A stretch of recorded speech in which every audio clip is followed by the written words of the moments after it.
Hi! ఇది మీకు తెలుసా? అనగనగా ఒక రాజుగారు ఉండేవారు. ఆయనకు ఒక విచిత్రమైన ఆలోచన వచ్చింది. తన ఆస్థానంలో ఉన్న ఒక పరమజ్ఞాని అయిన మంత్రిని పిలిచి, నాకు జీవితంలో విపరీతమైన సంతోషం వచ్చినప్పుడు అహంకారం రాకుండా ఉండాలి.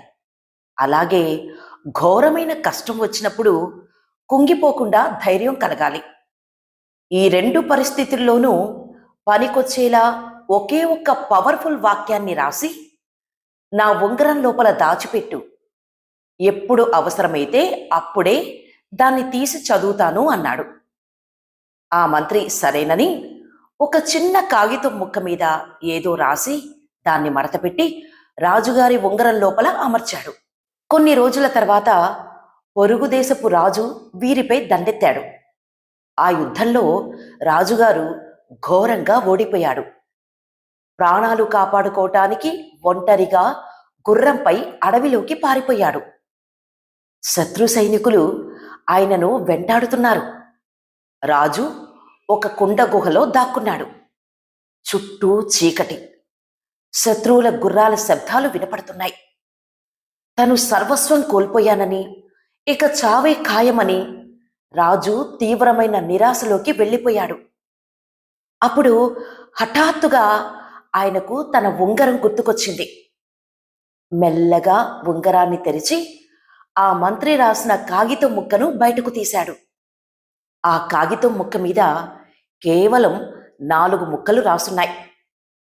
ఈ సమయం కూడా గడిచిపోతోంది. ఈ వాక్యాన్ని చూడగానే రాజుగారి మనసు తేలిక పడింది. అవును కదా! గెలుపే శాశ్వతం కానప్పుడు ఈ ఓటమి మాత్రం ఎలా శాశ్వతమవుతుంది? ఈ కష్టం కూడా గడిచిపోతుంది అని ఆయనలో కొత్త ధైర్యం వచ్చింది. శత్రువులు ఆయనను కనిపెట్టలేక వెనక్కి వెళ్ళిపోయారు. రాజు మళ్ళీ సైన్యాన్ని కూడగట్టుకుని యుద్ధం చేసి తన రాజ్యాన్ని తిరిగి గెలుచుకున్నాడు. మళ్ళీ సింహాసనం ఎక్కినప్పుడు ప్రజల జేజేల మధ్య రాజుగారికి కాస్త గర్వం తలకెక్కింది. అప్పుడు మళ్ళీ ఆ ఉంగరం వైపు చూశాడు. అందులో ఏముంది? ఈ సమయం కూడా గడిచిపోతుంది.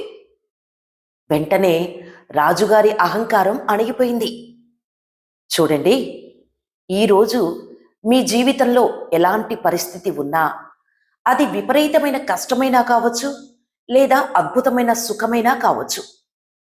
మనసులో ఒకే ఒక్క మాట గుర్తుపెట్టుకోండి. ఇది కూడా గడిచిపోతుంది. ఏదీ ఇక్కడ శాశ్వతం కాదు. ప్రశాంతంగా బతకండి. అవునా కాదా?